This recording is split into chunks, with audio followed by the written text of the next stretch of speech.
तुला विचारलं, I asked you. मी तिला विचारलं, I asked her. मी त्याला विचारलं, I asked him. मी त्यांना विचारलं, I asked them. मी राजेशला विचारलं. I asked मंडळी, Rajesh. तुम्हाला जर अशा प्रकारची वाक्य बोलायची असेल म्हणजे मी त्यांना विचारलं, त्यांनी मला विचारलं, त्याने तिला विचारलं, तिने त्यांना विचारलं, तर ही वाक्य कशी बनवायची ते या व्हिडिओमध्ये आपण बघणार आहोत. तर त्यासाठी तुम्हाला व्हिडिओ शेवटपर्यंत पाहायचा आहे, पूर्ण बघायचा आहे. कारण तुम्ही जर व्हिडिओ पूर्ण बघितला नाही तर तुम्हाला वाक्य कशी बनवायची हे समजणार नाही. चला तर मग आजच्या व्हिडिओला सुरुवात करूया. So let's begin. मला विचारलं, You asked me. तू त्याला विचारलं, You asked him. तू तिला विचारलं, You asked her. तू त्यांना विचारलं, You asked them. तू राजेशला विचारलं. You asked Rajesh. ओके, तर बघा मंडळी, तुम्हाला ही वाक्य लर्न नाही करायची आहे, तुम्हाला समजून घ्यायची आहे. कारण तुम्हाला हे स्वतःवरून बनवायचे आहे.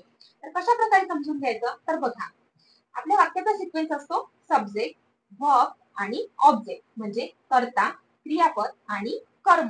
तर यामध्ये सब्जेक्ट मध्ये आपण काय घेतलेले आहे, प्रोनाउन घेतलेले आहे. तर प्रोनाउन तुम्हाला माहितच आहे, I, you, we, they, he, she, it. ठीक आहे, तर सब्जेक्ट मध्ये प्रोनाउन घेतलेला आहे, त्यानंतर वर्ब घेतलेला आहे आणि मग ऑब्जेक्ट. ठीक आहे, आहे की नाही सोपं ते मला कमेंट करून सांगा. तर चला मग आणखी काही सेंटेन्स घेऊया. त्याने तुला विचारलं, He asked you. त्याने मला विचारलं, He asked me. त्याने तिला विचारलं, He asked her. त्याने त्यांना विचारलं, He asked them. त्याने राजेशला विचारलं. He asked Rajesh. मित्रांनो, तुम्हाला एक गोष्ट लक्षात आलेली असेल ती म्हणजे आपण सर्व वाक्यामध्ये एकच वर्ब यूज केलेला आहे, म्हणजे एकच क्रियापद वापरलंय. तर कोणतं, तर ते आहे आस्क. ते तर तुमच्या लक्षात आलेलंच असेल. म्हणजे ऍक्शन वर्ड कोणता आहे की फक्त आस्क, म्हणजे इथे विचारण्याची क्रिया सुरू आहे. ठीक आहे, तर आपण पहिले आयची वाक्य घेतली होती, त्यानंतर यूची, त्यानंतर हीची आणि आता बघूया शीची. चला तर मग शीची वाक्य घेऊया. तिने तुला विचारलं, She asked you. तिने मला विचारलं, She asked me. तिने त्यांना विचारलं, And she asked them. तिने राजेशला विचारलं, She asked Rajesh. तिने त्याला विचारलं. She asked him. तर मित्रांनो, तुम्हाला या सेंटेन्सची प्रॅक्टिस करायची आहे.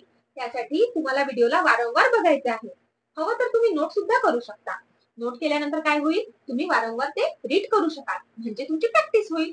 ठीक आहे, आणि तुम्हाला इझी जाईल. तर चला मग आता नेक्स्ट सेंटेन्स बघूया. आम्ही तुला विचारलं, We asked you. आम्ही त्यांना विचारलं, We asked them. आम्ही राजेशला विचारलं, We asked Rajesh. आम्ही त्याला विचारलं, We asked him.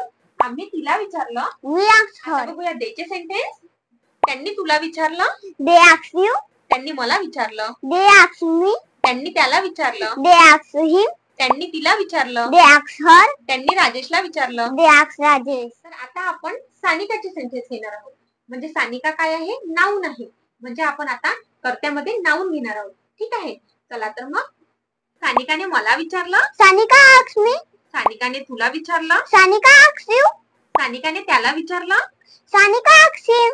सानिकाने तिला विचारलं, Sanika asked her. सानिकाने त्यांना विचारलं. Sanika asked them. तर मंडळी, तुम्हाला सानू सोबत व्हिडिओ कसा वाटला ते कमेंट करून सांगा आणि आवडल्यास Like, share, subscribe जरूर करा. तर भेटूया नेक्स्ट व्हिडिओ मध्ये. तोपर्यंत Bye bye.